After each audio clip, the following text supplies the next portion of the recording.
chamo Marjorie Clear. E hoje nós viemos apresentar para vocês o podcast Conectando Saúde e Ambiente. Hoje estamos com uma presença muito especial da doutora Lilian Cane Andó.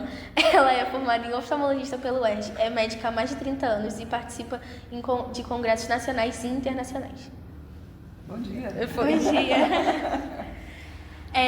A gente gostaria de fazer só um jogo de perguntas básico e a gente vai interagindo entre essas perguntas, fica à vontade e a gente vai vendo. Bom, a primeira pergunta é o que é o alcoolismo e quando começou isso na humanidade e tal? Bom, o alcoolismo, ele, na história, se a gente for, por exemplo, na Bíblia, vai ter um episódio de Noé que ele se embriaga e esse está calculado mais ou menos, lá no início da Bíblia, em torno de 2.430 anos antes de Cristo. Então seria, para os dias atuais, em torno de 4.300 anos esse registro. Mas a gente sabe que há registros arqueológicos em torno de 7.000 anos na China e 13.000 anos em Israel. E esses hábitos começaram a partir da agricultura. Quando o ser humano começou a armazenar o grão, então houve uma fermentação e a partir do produto da fermentação houve a bebida. E essa bebida ela era utilizada tanto para fins medicinais, para fins rituais e também para recreação, né? Vamos dizer assim. Próxima pergunta. Quais são os principais efeitos do álcool no organismo, em especial no cérebro?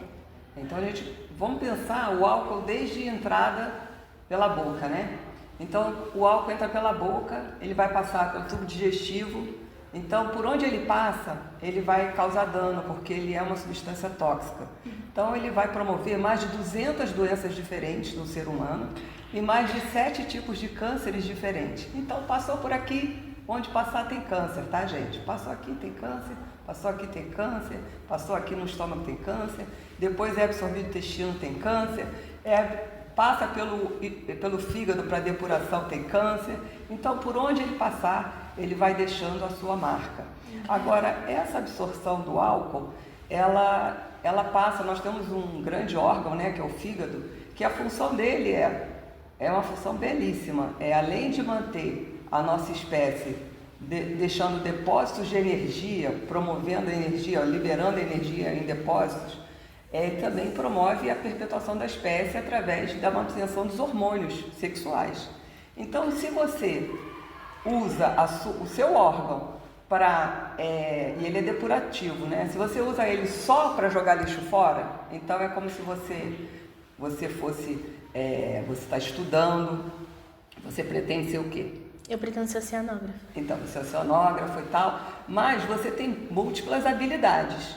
Só que você se sobrecarrega tanto em fazer uma coisa e acaba deixando a sua profissão, que você se dedicou, se especializou a desempenhar esse papel, você deixa de lado porque você está desenvolvendo tantas outras atividades que não tem nada a ver com a sua função primordial e você não atinge a sua finalidade enquanto pessoa que você estudou. O fígado é a mesma coisa.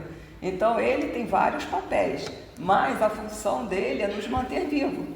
Se a gente deixa só ele jogando lixo fora, depurando, a gente acaba prejudicando as funções básicas dele primordiais. Então a gente vai alterar as nossas funções sexuais. Por exemplo, o homem pode ter disfunção erétil, pode ter mama, ginecomastia. Sim. A mulher, ela também pode ter perda da libido, assim como o homem, o retardo no prazer sexual. E com isso, você não vai, em termos biológicos, perpetuar a sua espécie. Porque se você não tem prazer na função reprodutiva, né, que Deus colocou tão maravilhosamente para nós, você interrompe o ciclo biológico fundamental para a perpetuação da espécie. E voltando à pergunta anterior, eu esqueci de falar da parte cerebral, que é muito importante, que você falou até que era a ênfase da pergunta. Sim, sim. Então, quando o fígado ele está depurando, ele tem, o fígado depura mais ou menos 90% a 95% do álcool que a gente consome. Se o resto, 5% mais ou menos, a gente consegue eliminar sem degradar ele pela pele, através do suor, pela respiração, por isso que a gente consegue pegar no bafômetro, quando a pessoa bebe, né? E pela urina. Quando ele vai degradar no fígado o álcool, porque o álcool é altamente tóxico, então no fígado ele se transforma em aldeído, vocês vão estudar isso em química. O aldeído é mais tóxico ainda, mas rapidamente depois ele é quebrado em acetato e ele depois pode ser quebrado em água e gás carbônico, que a gente elimina mais facilmente. Só que isso leva um tempo. Então, se ele é um trabalhador, então ele tem uma função, ele requer um tempo, um período de trabalho. Se você dá muito serviço para ele, ele não vai trabalhar mais, ele vai trabalhar aquilo que ele tem que fazer e o resto vai ficar acumulado. Então o resto vai cair na circulação e vai para o cérebro. Quando o álcool cai no cérebro, ele tem um efeito inibidor do sistema nervoso central, só que ele inibe o que te inibe, por isso que ele libera, tá? Então quando você chega o que não segurou o fígado, opa, não consegui segurar isso aí, começa a atingir todos os órgãos. O álcool circulante pega todos os órgãos. Então ele é tóxico para o coração, para o rim. Onde ele bate, ele é tóxico. Para a retina, para a visão, tudo ele é tóxico. Pâncreas, enfim, tudo. E aí no cérebro, como ele deprime, você a princípio vai sentir uma euforia, tá? Um relaxamento. Por isso que as pessoas tímidas acham que o álcool seria uma saída para se socializar. Então isso é um tabu, né? Que vem da sociedade. Aí toma umazinha aí para você conseguir um namorado ou uma namorada, porque você vai ficar desinibida. Mas passado o tempo, esse álcool vai continuar o seu poder de depressão. E aí você vai fazer o quê? Vai embotar. Você dorme, né? E você, na verdade, não vai aproveitar os prazeres realmente do evento que você está inserido, né? Então o álcool ele vai agir diretamente no sistema de recompensa. O corpo humano, ele tem, em todos os animais que tem isso, tem um sistema de recompensa para você sobreviver. Então, por exemplo, quando você se alimenta, aquilo te dá prazer. Por quê? Você vai buscar aquele alimento que é o que mantém a sua vida. Se você se relaciona sexualmente, aquilo te dá prazer. Se não der, você não vai se relacionar. E isso vai perpetuar a sua vida, a sua espécie. Só que o álcool te dá, ele entra no sistema de recompensa por essa liberação da excitação e você tem um prazer. E aí você vai começar a querer buscar esse prazer. E é uma coisa muito importante no álcool, que a gente vai ver mais à frente, conforme a gente for conversando, que muitas pessoas bebem achando que vão ficar livres, porque o álcool libera a inibição. Só que a liberdade verdadeira é quando você tem controle sobre os seus instintos. Então, se você é escravo de tudo que você deseja, você, na verdade, não é livre. E quando você troca o teu processo de inibição sobre os seus instintos, inibindo através do álcool, você passa a ser escravo do álcool, porque você vai orbitar em torno do álcool. Na verdade, o ser humano, as coisas têm que orbitar em volta dele, como se fosse um sistema solar. Você é o Sol, as coisas orbitam. Você pega aquilo que lhe convém, aquilo que é bom para você, que vai perpetuar a sua espécie. Se você inverte, você passa a orbitar naquilo que te dá recompensa, o prazer, você virou um vício, você virou escravo daquela coisa, que não necessariamente é o álcool. Hoje em dia, até o celular é um vício, porque ele traz uma recompensa. Tudo que traz uma recompensa e você busca essa recompensa ao invés das coisas primordiais para a manutenção da sua vida, é uma dependência, que a gente vai conversar mais à frente. É uma coisa muito complexa. É sinistro. Eu acho que ninguém nunca pensou nisso assim tão fácil. Eu nunca pensaria que pelo álcool passar assim deixaria rastro onde ele passa. Nossa.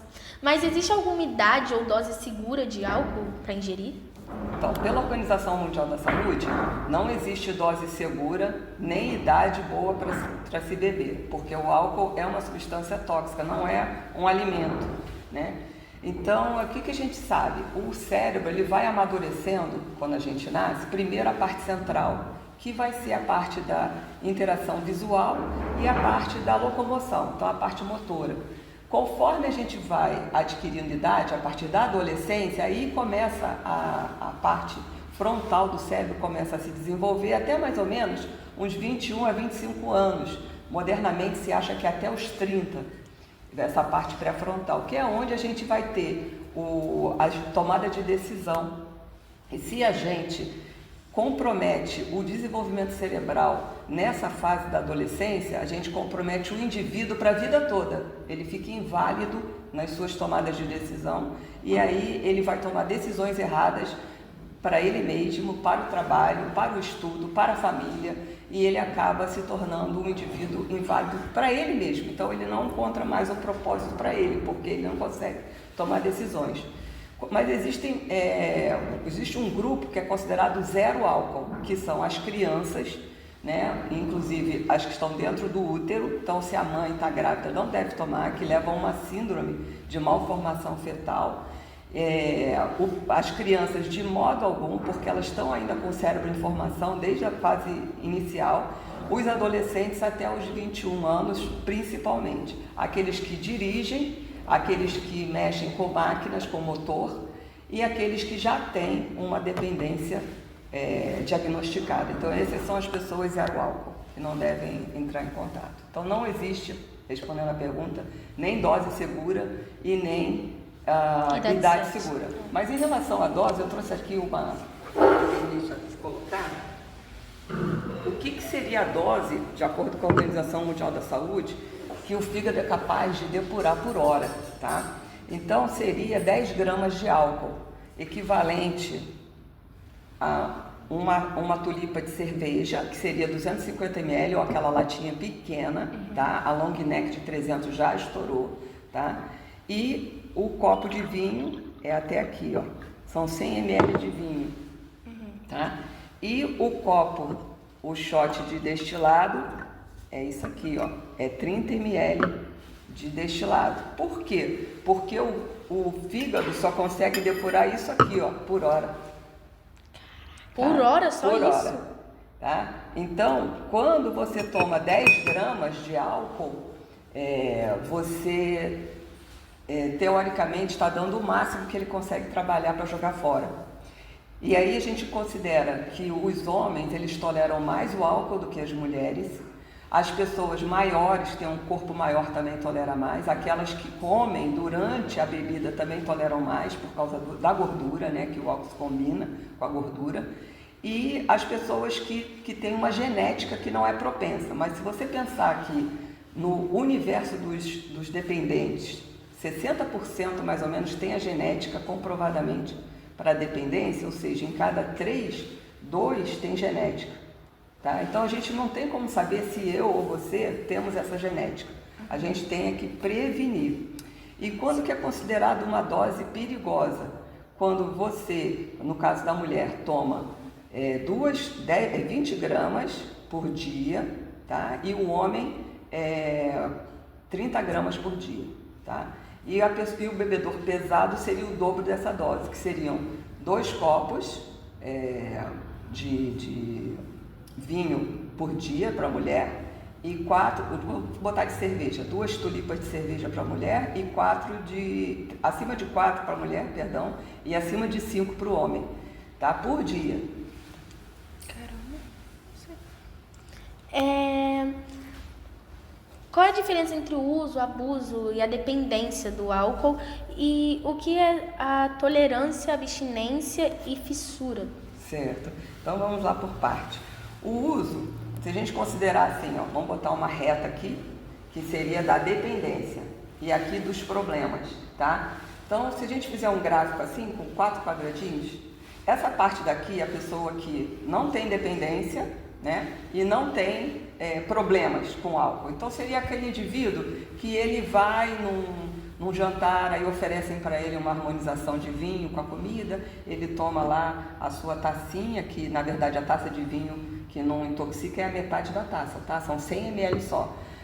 Toma sua tacinha de vinho durante 2 horas, tá? Se você tomar abaixo de 2 horas, você não dá tempo para o fígado também. Em 2 horas, né? E ele não oferece nenhum problema, ele não desenvolve nenhum problema com a saúde dele, nem nenhuma inconveniência no ambiente onde ele está, nem nenhum problema social, tá? Nem econômico. Então, essa é uma pessoa que não tem problema com álcool, é o usuário, vamos dizer assim, tá? Agora, existe o uso abusivo, né? Então, a pessoa que, aí já está aqui, ó, ela usa, né? Mas ela tem problemas, né? Mas ela ainda não tem dependência. Então, ela ela é tipo aquela pessoa que, toda vez que ele vem na reunião de ano novo, ele toma todas, aí dá o famoso PT, né, perda total, perde a consciência, aí se urina, né, perde os esfíncteres, o controle esfinctérico, porque ele está relaxadão, né? Ele está numa boa, mas quem está em volta dele está num constrangimento total, num nervosismo, Nossa, querendo com ajudar, certeza. né? Então, ele já está causando para o círculo dele, né? Então, primeiro é o indivíduo, depois o outro círculo é a família e os amigos, ele está causando uma inconveniência ali, mas ainda não causou nenhuma inconveniência social maior, né? E econômica. Então, esse indivíduo, que ele é esporádico, mas quando ele bebe, ele se torna um indivíduo problemático, é o bebedor problemático, e aí ele já tem um uso, vamos dizer assim, abusivo, nocivo. Agora, quando a pessoa ela começa a sentir falta, né? Ela acorda de manhã, já começa a sentir falta. Aquilo foi tão bom, né? Ontem eu queria repetir, né? Eu queria, que foi tão bom aquele Natal, vamos fazer de novo no Carnaval? Vamos fazer de novo, aí passa o Carnaval, ele começa a ter uma repetição, um quadro repetitivo, ele não é mais esporádico, é episódico. E aí esse indivíduo, ele tem a fissura, que é o desejo, que é quase que incontrolável, ele começa a orbitar em torno daquela droga, que pode ser qualquer coisa, né? No caso aqui o álcool, tá? Então ele orbita, não, ele vai criar situações para entrar em contato, para que ele possa ingerir aquilo, né? Então ele vai num almoço que ele sabe que lá tem bebida grátis, ele vai num happy hour, ele vai numa festa, né? Então ele tem já a fissura. E quando ele toma a bebida, ele fala, puxa, não estou sentindo aquela alegria mais que eu senti no Natal, né? Ou no Ano Novo, na última festa. Então ele bebe um pouco mais, porque ele já desenvolveu uma tolerância àquela dose. Então ele, desenvolvendo isso, já mostra que ele já está no caminho da dependência, né? E como aí, se o corpo dele já tivesse se acostumado. Isso, já se acostumasse. E ele também... ele começa a sentir alguns sintomas da falta da droga. Se ele já tem o hábito regular de em 3 meses ele continuamente tomar e ter problemas, ou em 1 mês seguido, todos os dias ele ingerir e tiver problemas, ele já é considerado um dependente. E quando ele para de tomar aquela droga, como o sistema nervoso está todo acostumado a ser inibido e está super excitado, ele começa a ter uma hipertonia simpática. Então ele começa a ter tremores, ele sua, aumenta... Ele fica abstinente. Abstinência, fica com abstinência. Ele começa a ter uma aceleração no ritmo cardíaco, aumenta a pressão arterial, né? E não é o efeito agudo, que seria a ressaca. Quando a gente bebe grandes quantidades de álcool, de manhã a gente está com dor de cabeça pela desidratação, está com muita sede, a gente está nauseado, né? Vomita, essa é uma intoxicação aguda. A intoxicação crônica, você vai tendo esses efeitos da dependência, né? Não sei se ficou claro. Então, a fissura seria muita vontade, a dependência é a pessoa que já tem a fissura e a abstinência, né? E ela já tem problemas sociais, não só no ambiente familiar de amigos, mas também na esfera maior social, já interfere na escola, no trabalho, no casamento. Nas coisas até do dia a dia. Do dia a dia. Aí começa a faltar o trabalho, começa a faltar a escola. Então, a parte profissional vai para o espaço, né? Vai para o brejo, na verdade, e aí começa a faltar o dinheiro, a parte econômica começa a afetar. E aí a gente tem os 3 Cs, que não é curtir, comentar e compartilhar. Os 3 Cs a pessoa vai para uma clínica, a princípio, para se tratar. Se ela não for, ela vai para o crime, porque ela tem que manter o seu vício, que ela não está trabalhando. E por fim, ela vai para o caixão ou para o cemitério. Então, todo vício, a gente tem que ter essa consciência dos 3 Cs. Tá? Exato. Assim, eu acho que é uma pergunta agora que eu quero fazer, que eu acho que vai casar bastante com o que a gente está falando. Quais são os passos para sair dessa dependência? Certo. Bom, a gente tem um critério de avaliação. Primeiro, a gente tem que querer. Então, eu vou dar um exemplo assim, de um cachorro, né? Tem algumas raças que, quando são pequenininhas, elas comem cocô. Elas não sabem, elas têm um prazer ali de comer cocô, né? Então, se a gente considerar o álcool como se fosse comer cocô, né?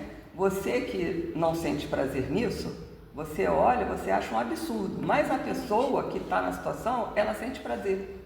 Então, por mais que você fale, olha, você tem que parar de comer cocô, mas a pessoa não acha que tem que parar. A pessoa acha que tá tudo bem. Tudo bem. Então, quando a pessoa não quer nem saber, ela fala, olha só, o meu avô bebia, o meu bisavô bebia, o meu pai bebia, e eu vou beber também, tá? Então, a síndrome de Gabriela, né? Eu nasci assim, vou morrer assim. Não é assim. Então, se você não consegue ver, aquela pessoa que não vai fazer. Então, o primeiro passo é ela querer fazer. Então, quando ela começa a considerar a possibilidade de sair daquilo, que ela consegue enxergar o prejuízo que ela está tendo, aí ela já deu o primeiro passo, que ela está planejando, eu vou pensar nisso. Quando ela começa a executar, ela vai, então, ter uma ação. Ela vai procurar um serviço de atendimento, existe no governo disponível, né? Os CACs que vão fazer essa orientação especializada. E a pessoa também, ela precisa se aconselhar com outras pessoas. Então, existem grupos de apoio, como os Alcoólicos Anônimos, que fazem o serviço de 12 passos. Você vai reconhecer que não tem o poder sobre o vício e entregar essa vontade de mudar para um poder superior. E aí você caminha reconhecendo tudo que você praticou contra as pessoas, do seu círculo menor até o maior, que foi deletério, e tenta reparar esses erros. E também eu até trouxe um livrinho aqui, Viver com Esperança, que é um livro da nossa Igreja Adventista do Sétimo Dia. Esse livro, ele fala sobre os 8 remédios naturais. Quando a pessoa pratica também esses 8 remédios naturais, ela se envolve com a sua integridade fisiológica. Então, quais seriam os 8 remédios naturais? Você tomar sol, pegar ar puro, se exercitar, dormir, comer mais vegetal, mais integral, menos animal, menos industrial, que aí você regenera o seu fígado, beber água, ter equilíbrio, que é a temperança, e a confiança no poder superior, que é Deus. E esse trabalho ele foi desenvolvido na Universidade de Loma Linda com o nome de Advent Health, Saúde Adventista, e foi replicado pela USP no trabalho Advento. Tá? Então, eles avaliaram mais de 2.000 pessoas, um foi 1.500, outro foi 2.000. E eles fizeram uma intervenção pontual, fazendo as pessoas usarem esses 8 remédios naturais. E o que eles viram foi cura de diversas doenças crônicas não transmissíveis e também a liberação de diversos vícios, né? Porque você vai diminuindo a sua intoxicação. Então, o passo é você reconhecer que precisa, buscar a ajuda, desenvolver num grupo de apoio, essa rede de apoio profissional de amigos e familiares e buscar viver o mais integrado possível com a natureza. Isso seria o ideal para essa busca. Agora, existem também tratamentos profissionais com remédios para você perder aquela vontade, né, já que você estimulou o seu sistema de recompensa, e cortar esse estímulo. Lembrando que quando você está lá já executando, que você já largou o vício, sim. Você pode ter recaídas. E nós não devemos ter um preconceito de que, poxa, eu estava 2 anos sem beber, olha que absurdo. Não fazer isso, porque a recaída faz parte do processo de cura. Então, reconhecer que ele lutou aquele momento, ele conseguiu e ele vai conseguir de novo. É só uma questão de reiniciar o processo. Também. Mas assim, você falou que o álcool, por onde ele passa, né, ele deixa o seu rastro. Quando a pessoa procura tudo isso, isso tudo, assim, mentalmente a pessoa melhora, mas fisicamente a pessoa também vai mudando, assim, tudo do órgão e tal, vai voltando ao normal? Olha, graças a Deus o fígado ele é um órgão de autorreparação, tanto é que quando você vai fazer um transplante de fígado, você dá só um pedacinho do seu fígado para outra pessoa e recupera, né? Mas se você já tiver promovido uma cicatrização do fígado, quer dizer, ele fibrosou todo, provavelmente você vai precisar de um transplante, não tem como você se regenerar mais. Mas toda a parada do vício, sempre ela traz um benefício imediato. Agora, a gente cuida com o apoio profissional para que a pessoa não recaia devido à abstinência. Então, a gente vai ajudar com medicação na parte de abstinência. Agora, o rastro, sim, ele fica, mas ele pode ser revertido dependendo da etapa que você parou. Entendi. Assim, a gente sabe que tudo em excesso é muito ruim, né? Ainda mais essa coisa do álcool. Então, eu lembro muito de um exemplo que deram pra gente aqui mesmo na escola, que foi, se eu pegar uma faca e eu quiser cortar a minha mão, eu sei que aquilo ali vai fazer mal pra mim, sei que isso vai me machucar, então não preciso cortar minha mão pra saber que aquilo vai me machucar. É a mesma coisa do álcool. A gente sabe que se a gente tomar o álcool em excesso, faz mal pro nosso corpo e pode levar muito à falência, ou até o corpo vai se corroendo ao longo da vida. Então, assim, essas coisas tem que tomar muito, muito cuidado. Não é que a gente não possa, mas em excesso, a gente sabe o estrago que faz no corpo, né?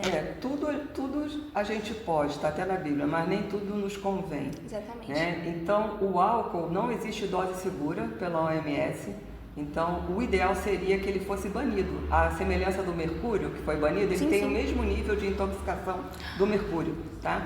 Ele foi banido, ninguém compra lá uma dose de mercúrio para tomar no bar, né? Mas o álcool, o ruim é que ele é uma droga, mas não é considerada droga, mas é uma droga. Ela é legalizada. E ela é legalizada e aceita socialmente. Então, Exatamente. você tem muito acesso nos grupos.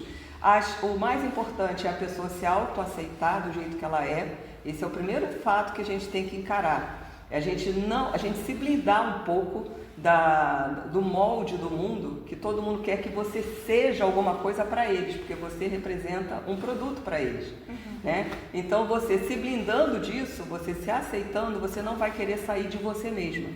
A felicidade está dentro de você, não está no iPhone, não está na roupa, não está no dinheiro, está em você mesma com a sua espiritualidade. Se você consegue ter essa integridade, você vai evitar de se contaminar com drogas como essa, que é o álcool. E o álcool é a porta de entrada para as outras drogas pesadas, tá bom? Com certeza, né? A pessoa sente aquele prazer e vai procurar mais e mais. Mais. Coisas. Até que você falou, às vezes, né, a pessoa se acostuma, não sente mais aquele prazer e vai procurar prazer em outros tipos Exatamente. de droga. Aí o ideal é sempre você buscar o prazer dentro da natureza, ou seja, dos alimentos, na água, no esporte. Tudo você vai dar o seu sistema de recompensa fazendo cada vez mais saúde em você. Se você fizer o seu sistema de recompensa reconhecer que aquilo que te mata é o que é o bom, que está errado, você vai inevitavelmente morrer por causa desse vício. Assim, se não me engano, a doutora ia fazer uma pergunta pra gente, né? Agora sim, você já respondeu. Que seria agora conhecendo que o álcool é uma droga socialmente aceita, mas ela estraga e dá esses malefícios todos no corpo, né? Qual seria a melhor atitude do jovem? O que você falaria para o jovem da sua idade, quando fosse oferecido para ele se autoafirmar, para ele se socializar? O que você falaria para ele? Posso começar? Eu falaria pra pessoa, não aceitar de primeiro, obviamente não aceitar, e saber reconhecer. Vamos supor, né? Geralmente o álcool ele é oferecido para nós adolescentes assim em festas, em boates. Eu falaria, a gente já tá aqui com a nossa própria companhia, vamos ouvir a música, vamos curtir, a gente não precisa disso. É igual ela falou do exemplo da faca, você não precisa tomar para você saber que você vai ficar bêbado, até porque, como você falou, a gente é adolescente, a gente não tem tudo formado, isso, vai estragar a sua saúde. Com certeza, parabéns. Assim, eu acho que é mais ou menos o que a Marjorie falou e que a gente já comentou mesmo, conversando. Mas eu acho que é isso, ainda mais se fosse um amigo meu, uma pessoa próxima a mim, eu ia avisar. Porque a gente sabe que isso não é bom pro nosso organismo, pro nosso corpo. E a gente vai se desgastando no tempo se a gente se entregar à bebida. Então eu falaria, se a gente estivesse junto, olha, cara, você sabe que isso não é bom pro seu corpo, você sabe que isso não vai te fazer bem. Se você quer experimentar, pra quê? Se você sabe que isso não vai te dar nenhum benefício. Talvez agora sim, porque você vai tomar doses pequenas, mas daqui a um tempo, se você prolongar essas doses, vai te trazer, vai deixar o seu corpo corroendo e você pode levar à falência. Vai ser um prazer assim momentâneo, que depois que passar... Exatamente. Nossa, e nós adolescentes então tem problema com o pai, com os pais, nossa. E vai descontar tudo na bebida, né? Exatamente, parabéns. Obrigada. Então, gente, foi isso. Espero que vocês tenham gostado do nosso podcast. E é isso. A gente queria agradecer, obviamente, a sua presença. Muito obrigada. E a gente queria agradecer... seu tempo. A gente queria também agradecer ao Vicente Januzzi por ter cedido tudo. E é isso. Tchau!